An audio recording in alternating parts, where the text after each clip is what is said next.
विशेष कार्यक्रम total health सिर्फ DD news पर।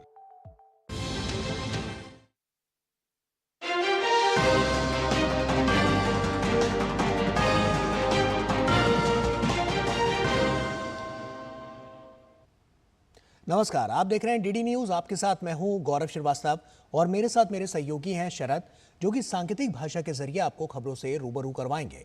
तो खबरों की शुरुआत करें उससे पहले एक नजर इस वक्त की हेडलाइंस पर। प्रधानमंत्री ने महिलाओं और बच्चों की सुरक्षा को लेकर जताई चिंता। महिलाओं के खिलाफ अत्याचार के मामले में जल्द न्याय पर दिया जोर। सर्वोच्च न्यायालय की स्थापना के 75 वर्ष पूरे होने के मौके पर जिला न्यायपालिका सम्मेलन का किया उद्घाटन। डाक टिकट और सिक्का भी किया जारी।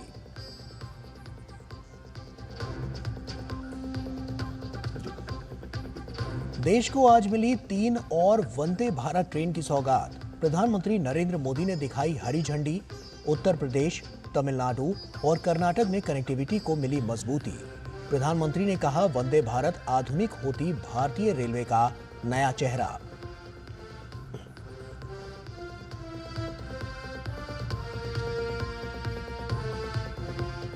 केंद्रीय मंत्री डॉक्टर जितेंद्र सिंह ने नई जैव अर्थव्यवस्था नीति की शुरुआत की।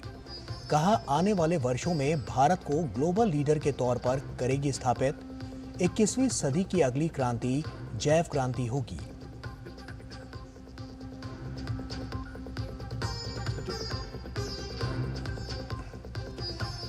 रेप मर्डर केस में ममता सरकार पर भाजपा का लगातार हमला जारी। कोलकाता में भाजपा के धरना जारी। बैकफुट पर आई टीएमसी भी कर रही है प्रदर्शन। यूपी और दिल्ली में चिकित्सकों का शांतिपूर्ण मार्च। केंद्रीय मंत्री गिरिराज सिंह ने कहा, ममता बनर्जी राजनीतिक कलाबाजी की माहिर।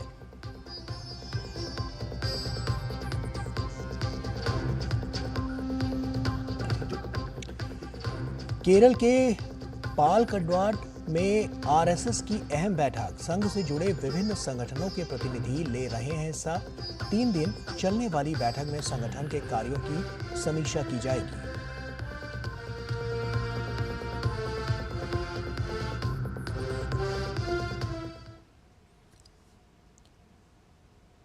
और आइए अब खबरों की शुरुआत करते हैं। प्रधानमंत्री नरेंद्र मोदी ने दिल्ली के भारत मंडपम में जिला न्यायपालिका के राष्ट्रीय सम्मेलन का शुभारंभ किया। इस 2 दिवसीय सम्मेलन में देश भर के न्यायिक अधिकारी शरीक हैं। प्रधानमंत्री ने अपने संबोधन में महिलाओं के खिलाफ अत्याचारों के मामले में जल्द न्याय देने की जरूरत पर बल दिया। दिल्ली के भारत मंडपम में राष्ट्रीय सम्मेलन के लिए जुटे देश भर के जिला न्याय अधिकारियों के बीच पहुंचे प्रधानमंत्री नरेंद्र मोदी। सम्मेलन का शुभारंभ करने के साथ साथ पीएम ने स्मारक डाक टिकट और सिक्का भी जारी किया। भारतीय सुप्रीम कोर्ट की स्थापना के 75 वर्ष पूरे होने के उपलक्ष्य में इन्हें जारी किया गया। पीएम ने अपने संबोधन में जिला न्यायपालिका को न्याय की प्रथम सीढ़ी बताया। पीएम ने अपने संबोधन में महिलाओं के खिलाफ अत्याचारों के मामलों में जल्द न्याय देने की जरूरत पर बल दिया। आज महिलाओं के खिलाफ अत्याचार, बच्चों की सुरक्षा समाज की एक गंभीर चिंता है। देश में महिलाओं की सुरक्षा के लिए कई कठोर कानून बने हैं। 2019 में सरकार ने फास्ट ट्रैक स्पेशल कोर्ट की स्थापना की योजना बनाई थी। इसके तहत अहम गवाहों के लिए डिपोजिशन सेंटर्स का प्रावधान है। इसमें भी डिस्ट्रिक्ट मॉनिटरिंग कमिटीज की भूमिका महत्वपूर्ण हो सकती है। इस कमेटी में डिस्ट्रिक्ट जज, डीएम और एसपी भी शामिल होते हैं। क्रिमिनल जस्टिस सिस्टम के विभिन्न पहलुओं के बीच समन्वय बनाने में उनकी भूमिका अहम होती है। हमें इन कमेटियों को और अधिक सक्रिय करने की जरूरत है। महिला अत्याचार से जुड़े मामलों में जितनी तेजी से फैसले आएंगे, आधी आबादी को सुरक्षा का उतना ही बड़ा भरोसा मिलेगा। पीएम ने कहा कि भारतीय न्यायपालिका ने लोकतंत्र संरक्षक के तौर पर अपनी भूमिका जिम्मेदारी से निभाई है। पीएम ने बीते एक दशक में न्यायपालिका के आधुनिकीकरण के प्रयासों का उल्लेख किया। पीएम ने कहा कि जिला न्यायपालिका का बुनियादी ढांचा बेहतर बनाने के लिए निरंतर कदम उठाए जा रहे हैं। पिछले 10 वर्षों में देश ने जुडिशियल इंफ्रास्ट्रक्चर के विकास के लिए लगभग 8,000 करोड़ रुपए खर्च किए हैं। आपको एक और तथ्य जानकर खुशी होगी, पिछले 25 साल में जितनी राशि जुडिशियल इंफ्रास्ट्रक्चर पर खर्च की गई, उसका 75% पिछले 10 वर्षों में ही हुआ है। इन्हीं 10 वर्षों में डिस्ट्रिक्ट जुडिशरी के लिए 7,500 से ज्यादा कोर्ट हॉल और 11,000 रेसिडेंशियल यूनिट्स तैयार की गई है। पीएम ने नए आपराधिक कानूनों का भी जिक्र किया। पीएम ने सुप्रीम कोर्ट के मार्गदर्शन में इसको लेकर जिला न्यायपालिका को तेजी से प्रशिक्षित करने पर भी जोर दिया। इस अवसर पर देश के प्रधान न्यायाधीश जस्टिस डीवाई चंद्रचूड़ ने जिला न्यायपालिका को न्यायिक व्यवस्था की रीढ़ बताया। The quality of our work and the conditions in which we provide justice to citizens determines whether they have confidence in us and is a test of our own accountability to society. The district judiciary is therefore called upon to shoulder tremendous responsibility and is aptly described as the backbone of the Indian judiciary. स्वागत संबोधन में supreme court के जज justice Sanjeev Khanna ने न्यायपालिका को लेकर प्रधानमंत्री नरेंद्र मोदी के विजन का जिक्र किया। उन्होंने कहा कि पीएम न्यायपालिका के लिए निरंतर सम्मान जाहिर करते रहे हैं। He has been an advocate for embedding Indian ethos into our laws, a thought we should be mindful of. He is dedicated to enhancing the ease of living, the ease of doing business, encouraging dispute resolution, and minimizing litigation. His perspectives and insights will serve as words of wisdom to us as we continue in our efforts to serve the common man better. लगभग 800 न्याय अधिकारियों के 2 दिवसीय सम्मेलन में अहम मुद्दों पर मंथन हो रहा है। इनमें जिला न्यायपालिका से संबंधित मुद्दे जैसे बुनियादी ढांचा और मानव संसाधन, सभी के लिए समावेशी न्यायालय, न्यायिक सुरक्षा और न्यायिक कल्याण, केस प्रबंधन और न्यायिक प्रशिक्षण शामिल हैं। विकास सारथी के साथ ब्यूरो रिपोर्ट, डीडी न्यूज। और प्रधानमंत्री नरेंद्र मोदी ने शनिवार को वीडियो कॉन्फ्रेंसिंग के माध्यम से 3 वंदे भारत रेलगाड़ियों को रवाना किया और इस अवसर पर उन्होंने कहा कि वंदे भारत आधुनिक होती भारतीय रेलवे का नया चेहरा है। आज शहर में हर रूट पर वंदे भारत की मांग है। हाई स्पीड ट्रेनों से लोगों में व्यापार, रोजगार और सपनों को विस्तार देने का भरोसा जगता है। आज देश भर में 102 वंदे भारत रेलवे सेवाएं संचालित हो रही हैं।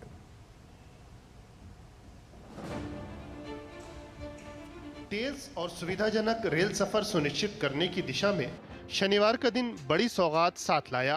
प्रधानमंत्री नरेंद्र मोदी ने 3 नई वंदे भारत ट्रेनों को वर्चुअल माध्यम से हरी झंडी दिखाई। उत्तर प्रदेश, कर्नाटक और तमिलनाडु में बेहतर रेल कनेक्टिविटी के लिए ये बड़ा कदम है। पीएम ने मेरठ लखनऊ, मदुरै बेंगलुरु और चेन्नई नागरकोइल मार्गों पर इन सेवाओं का शुभारंभ किया। मेरठ लखनऊ वंदे भारत ट्रेन सेवा पश्चिमी उत्तर प्रदेश के लोगों के लिए तीव्र गति से आरामदेह सफर का उपहार साथ लाई है।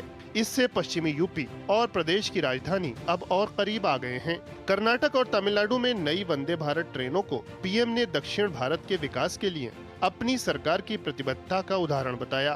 पीएम ने कहा कि पूरे दक्षिण भारत में वंदे भारत सेवाओं से पर्यटन और विकास के नए अवसर पैदा हो रहे हैं। इस साल के बजट में हमने तमिलनाडु को 6,000 करोड़ रुपए से ज्यादा का रेलवे बजट दिया है। ये बजट 2014 की तुलना में 7 गुना से अधिक है। तमिलनाडु में 6 वंदे भारत ट्रेन पहले से ही चल रही है। इन 2 ट्रेन के साथ ये संख्या अब 8 हो जाएगी। इसी तरह कर्नाटका के लिए भी इस बार 7,000 करोड़ से ज्यादा का बजट आवंटित हुआ है। ये बजट भी 2014 की तुलना में 9 गुना अधिक है।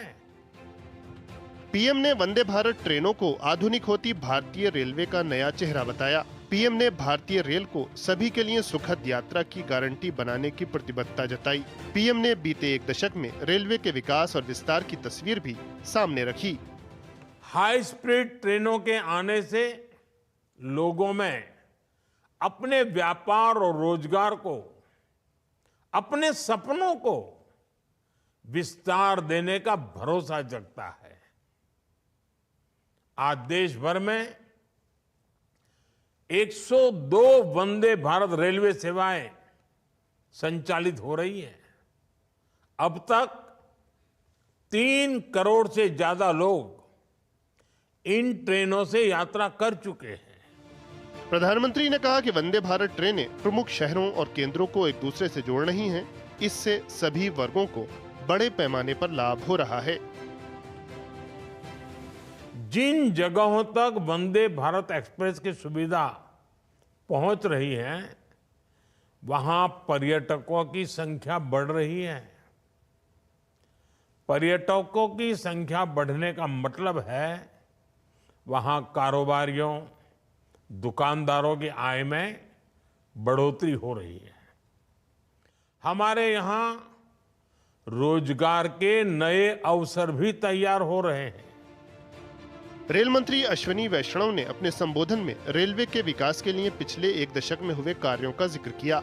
उन्होंने इसके लिए मोदी सरकार द्वारा किए गए प्रयासों को अभूतपूर्व बताया। देश भर में 1326 स्टेशन का पुनर्निर्माण का काम चल रहा है, जो कि विश्व में सबसे बड़ा स्टेशन रीडेवलपमेंट प्रोजेक्ट है। कवच जैसी आधुनिक टेक्नोलॉजी देश में डेवलप की गई। अभी हाल ही जुलाई में ये कंप्लीट हुआ इसका डेवलपमेंट, और अब मिशन मोड में देश भर में इसे इम्प्लीमेंट किया जाएगा। माननीय प्रधानमंत्री जी ने लाल किले से आह्वान किया है कि हम सब 3 गुना मेहनत करें। माननीय प्रधानमंत्री जी, रेल परिवार के 12 लाख सदस्य आपको विश्वास दिलाते हैं कि हम सभी देश की अपेक्षाओं पर खरे उतरने के लिए जी जान लगा देंगे। छात्रों, व्यापारियों और पर्यटकों के साथ साथ आम यात्रियों के लिए वंदे भारत सेवाएं बेहद लाभदायक सिद्ध हुई हैं। 24 राज्यों और केंद्र शासित प्रदेशों में संचालित इन सेवाओं में 280 से अधिक जिले कवर हो रहे हैं। वंदे भारत की इस रफ्तार में तेजी से आगे बढ़ने की देश की आशा आकांक्षा भी दिखाई देती है। Bureau report, DD news. प्रधानमंत्री नरेंद्र मोदी ने मेरठ को लखनऊ, मदुरै को बेंगलुरु और चेन्नई को नागरकोइल से जोड़ने वाली 3 नई वंदे भारत ट्रेन को शनिवार को हरी झंडी दिखाई। आधुनिक विश्व स्तरीय सेवाओं से सुसज्जित इन वंदे भारत ट्रेनों की क्या है खास विशेषता, देखिए हमारी ये खास रिपोर्ट।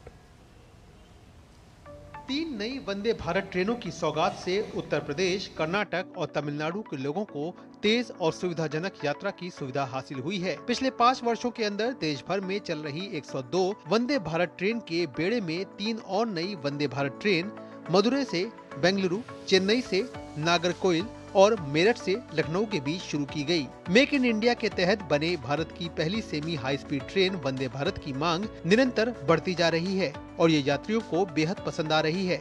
लिहाजा बड़ी संख्या में वंदे भारत ट्रेनों का निर्माण किया जा रहा है और जैसे जैसे इनके रैक तैयार हो रहे हैं, उन्हें अत्याधुनिक मांग वाले शहरों से चलाया जा रहा है। अभी तक देश के करीब सभी राज्यों से और कई राज्यों में 1 से अधिक वंदे भारत ट्रेनों का परिचालन किया जा रहा है। पश्चिमी यूपी के लोग मेरठ से लखनऊ के बीच वंदे भारत ट्रेन सेवा शुरू होने से बेहद उत्साहित हैं। वंदे भारत ट्रेन शुरू होने से मेरठ से लखनऊ के बीच करीब 460 किलोमीटर का सफर लगभग 7 घंटे में पूरा किया जा सकेगा, जिसे पूरा करने में अभी करीब 8.5 घंटे लगते हैं। जाहिर तौर पर ये वंदे भारत ट्रेन मेरठ और प्रदेश की राजधानी लखनऊ के बीच कनेक्टिविटी को बेहतर करेगी और यात्रा के समय को भी कम करेगी। इससे इस इलाके में पर्यटन और आर्थिक गतिविधियों को भी बढ़ावा मिलेगा। शनिवार को शुरू की गई 3 वंदे भारत ट्रेनों का परिचालन देश के कई महत्वपूर्ण शहरों और ऐतिहासिक स्थलों को जोड़ेगा। विश्व स्तरीय सुविधाओं से लैस और हवाई जहाज की तर्ज पर बने वंदे भारत ट्रेनों के संचालन से न सिर्फ लोगों को समय की बचत हो रही है, बल्कि उन्हें विश्व स्तरीय अत्याधुनिक सुविधाओं का भी लाभ मिल रहा है, जिसको लेकर यात्री काफी रोमांचित हैं। तमिलनाडु के लोग भी नई वंदे भारत ट्रेन की शुरुआत को लाभदायक पहल मान रहे हैं। चेन्नई से नागरकोइल वंदे भारत ट्रेन के सफर की शुरुआत हो चुकी है। दिल्ली न्यूज की टीम ट्रेन में सफर कर रही है अपने शर्मा के साथ, और यह ट्रेन सपनों की उड़ान भर रहा है। दक्षिण भारत के लिए यह तोहफा है, क्योंकि इस ट्रेन के जरिए न सिर्फ लोग एक स्थल से दूसरे स्थल तक जा पाएंगे, बल्कि यह ट्रेन आर्थिक और धार्मिक रूप से भी लोगों को समृद्ध करेगा। पहले मेरठ से दिल्ली की दूरी 5 से 6 घंटे की होती थी और मेरठ से लखनऊ की दूरी 10 से 12 घंटे की होती थी। मेरठ से जैसे दिल्ली दूर नहीं, अब मेरठ से लखनऊ दूर नहीं और लखनऊ से मेरठ दूर नहीं। उसके लिए प्रधानमंत्री जी को और मुख्यमंत्री जी को और अश्विनी वैष्णव जी को बहुत बहुत धन्यवाद। मैं बधाई देना चाहता हूं कि जिस तरीके का डेवलपमेंट 2014 के बाद मेरठ में देखने को मिल रहा है, आज हमें वंदे भारत मिली है। उससे पहले एक्सप्रेस हाईवे मिले हैं। वंदे भारत ने एक नई क्रांति लाने का काम ये करेगी, क्योंकि व्यापार की दृष्टि से यदि देखा जाए, या लखनऊ मेरठ से लखनऊ की जो दूरी जो 10 से 12 घंटे हुआ करती थी, आज 6 घंटे मात्र रह गई है। निश्चित तौर से जैसे दिल्ली दूर नहीं, ऐसी अब लखनऊ दूर नहीं है। 15 फरवरी 2019 को दिल्ली से वाराणसी के बीच शुरू हुई पहली वंदे भारत ट्रेन सेवा का अभूतपूर्व रफ्तार से विस्तार हुआ है। अभी वंदे भारत ट्रेनों में चेयर कार है। जल्द ही स्लीपर कोच वाली वंदे भारत ट्रेनों के संचालन की तैयारी है। Sleeper coach Vande Bharat train पटरी पर आने के बाद ये लंबी दूरी की ट्रेन चलाई जाएगी, जो 4 से 6 घंटे का सफर कम करेगी। ये है नए भारत की नई पहचान वंदे भारत ट्रेन। फिलहाल पूरे देश में 100 से ज्यादा वंदे भारत ट्रेन का आवागमन जारी है, जो तकरीबन 280 शहरों को जोड़ रही है। प्रधानमंत्री नरेंद्र मोदी ने आज मदुरई से बेंगलोर कैंट, मेरठ से लखनऊ और चेन्नई से नागरकोइल के बीच 3 वंदे भारत को हरी झंडी दिखाकर रवाना किया। कैमरामैन जगमोहन के साथ अभिषेक सिंह, डीडी न्यूज, मदुरई।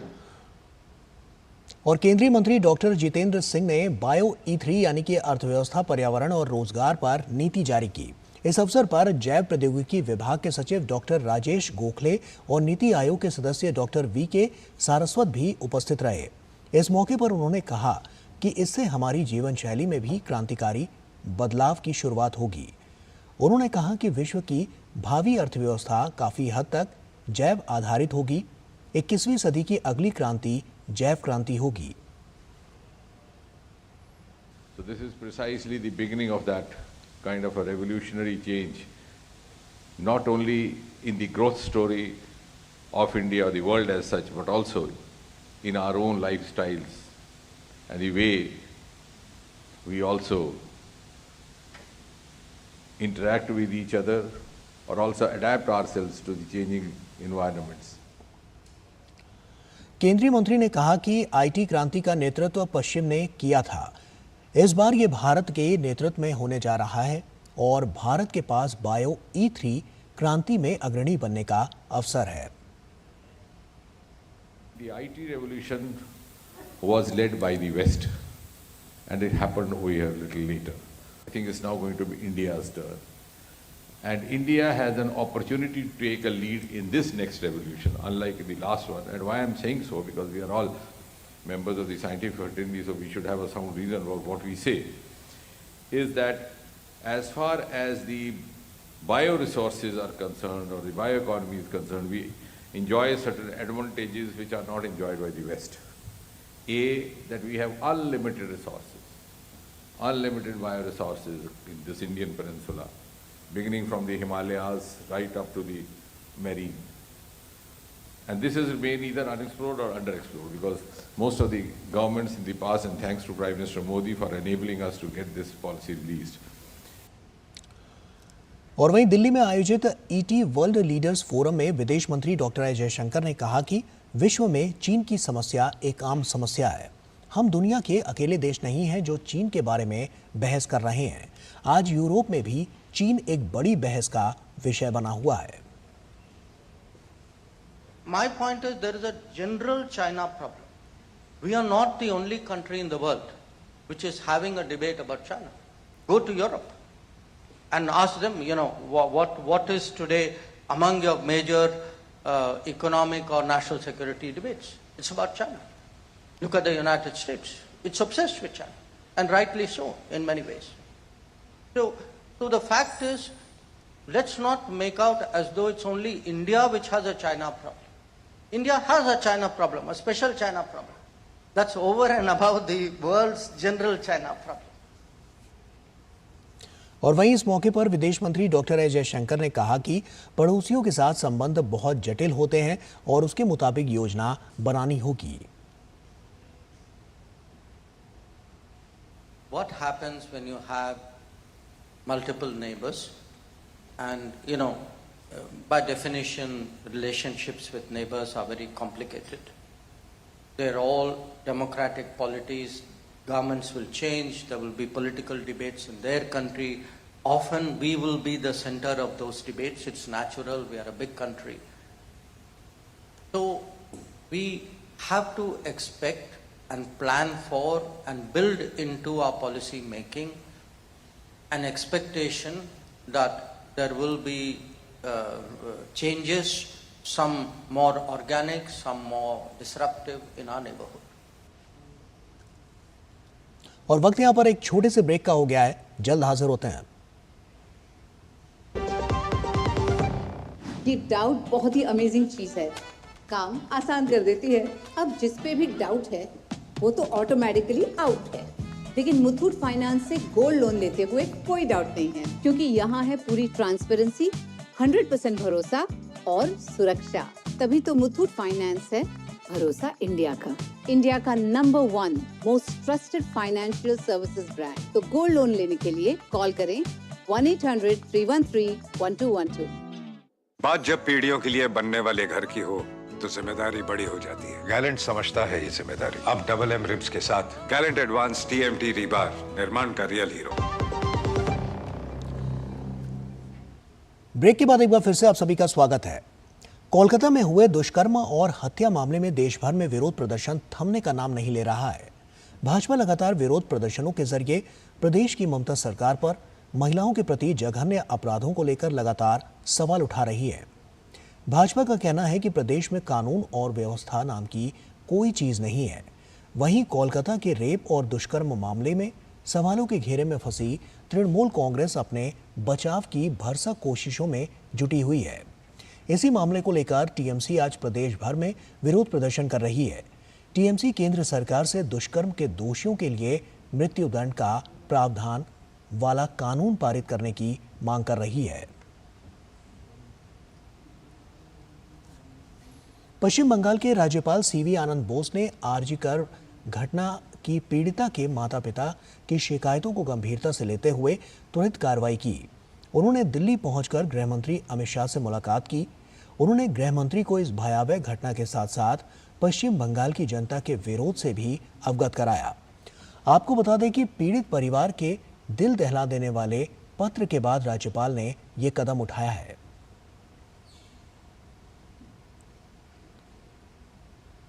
और भाजपा नेता अमित मालवीय ने कोलकाता मामले में पश्चिम बंगाल के मुख्यमंत्री ममता बनर्जी पर तंज कसा। अपने सोशल मीडिया हैंडल पर एक पोस्ट साझा करते हुए उन्होंने कहा, ममता बनर्जी पर अपराधी को संरक्षण देने का आरोप लगाया। अमित मालवीय ने सोशल मीडिया प्लेटफॉर्म एक्स पर लिखा कि आरजी कर मेडिकल कॉलेज एंड हॉस्पिटल में रेप और हत्या की शिकार हुई ट्रेनी डॉक्टर के लिए न्याय की मांग करते हुए अरिजीत सिंह द्वारा एक सशक्त गाना आर कोबे जारी करने के बाद अब प्रसिद्ध गायिका श्रेया घोषाल ने अपना सिंगिंग टूर स्थगित कर दिया। पूरी दुनिया न्याय की मांग कर रही है, सिवाय ममता बनर्जी के, जो अभी भी बंगाल पुलिस का इस्तेमाल अपराध को दबाने में कर रही है। साइबर फ्रॉड आरोपियों के खिलाफ दिल्ली के दक्षिणी पश्चिम जिले की साइबर टीम ने बड़ा अभियान चलाते हुए ताबड़तोड़ गिरफ्तारी की है। दक्षिणी पश्चिम जिले की साइबर टीम ने कुल 19 लोगों को गिरफ्तार कर बड़े अंतर्राज्यीय गिरोह का भांडाफोड़ किया है। टीम ने 7 दिन तक 7 राज्यों में छापेमारी कर आरोपियों को गिरफ्तार किया। पुलिस ने कुल 148 शिकायतों का निपटारा किया। ये साइबर ठग अलग अलग तरीकों से ठगी किया करते थे, जिसमें स्टॉक मार्केट में निवेश, work from home, driver truck plus card और कुछ वेबसाइट के जरिए लोगों की गाढ़ी कमाई एक झटके में उड़ा देते थे। पुलिस को इनके पास से 42 mobile phone, 21 SIM card, 6 ATM और 2 फर्जी आधार बरामद हुए हैं।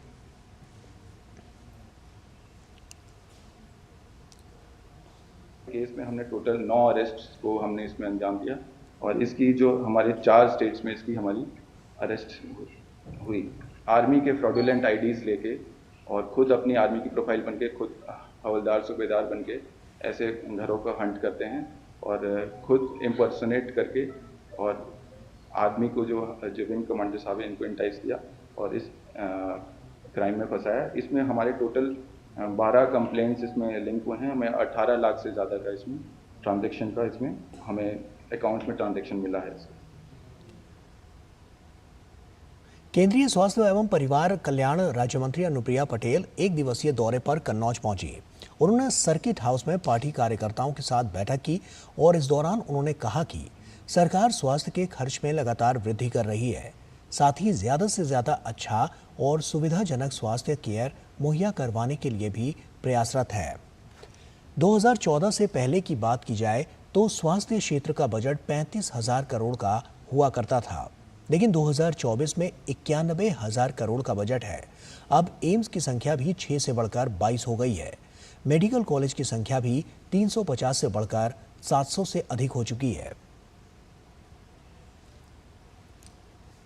स्वास्थ्य के क्षेत्र में हमारी सरकार ने बहुत काम किया है और आप जानते हैं कि अगर 10 साल का आप आंकड़े उठाकर देखें तो हमारा, अगर मैं केवल बजट की दृष्टि से बात करूं तो 2014 के पहले जो स्वास्थ्य क्षेत्र में बजट हुआ करता था वो 35,000 करोड़ का हुआ करता था, लेकिन आज 2024 में जो हमारा अभी लेटेस्ट बजट आया है वो 91,000 करोड़ का है। हमारी सरकार निरंतर स्वास्थ्य पे खर्च को बढ़ा रही है और ज़्यादा से ज़्यादा अफोर्डेबल और क्वालिटी हेल्थ केयर आम जनमानस को मिल सके, इसके लिए सरकार ने बहुत प्रयास किए हैं। और राजेंद्र नगर के कोचिंग सेंटर हादसा मामले में राउज एवेन्यू कोर्ट ने 6 आरोपियों को 4 दिन की सीबीआई रिमांड पर भेजा। कोर्ट ने मामले में जांच को आगे बढ़ाने और आरोपियों की भूमिका का पता लगाने के लिए कस्टडी को जरूरी बताया। बता दें कि दिल्ली के ओल्ड राजेंद्र नगर में स्थित राव आईएएस कोचिंग सेंटर के बेसमेंट में 27 जुलाई की रात बारिश का पानी भर जाने से 3 छात्रों की मौत हो गई थी। दिल्ली उच्च न्यायालय ने सीबीआई को कोचिंग हादसे की जांच सौंपी थी। उधर झारखंड के पूर्व सीएम मधु कोड़ा भाजपा में शामिल हो गए हैं और इस अवसर पर राज्य भाजपा प्रमुख बाबूलाल मरांडी और पूर्व सीएम चंपाई सोरेन मौजूद थे। इस साल की शुरुआत में उनकी पत्नी गीता कोड़ा कांग्रेस छोड़कर भाजपा में शामिल हो गई थी।